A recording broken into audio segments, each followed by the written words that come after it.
Егер ағзада дәрумендер қоры жеткіліксіз болса, онда адамның тәбеті ашылып, тамақты көп жейді. Бұл артық салмаққа келеді. Оның мөлшерін анализ тапсырып білеміз. Анализ деген кезде көп адамдар тек қана осы қан анализі немесе зәр анализі деп жатады.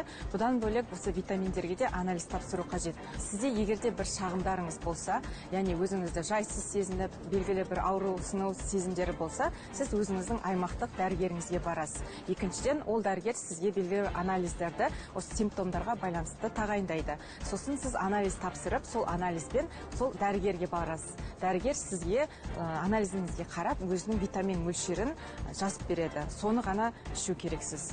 Күнделікті тағамның құрамында дәрумендер жеткіліксіз болса, ол адамның ағзасына әсер етеді. Медицинада оны гиповитаминоз деп атайды.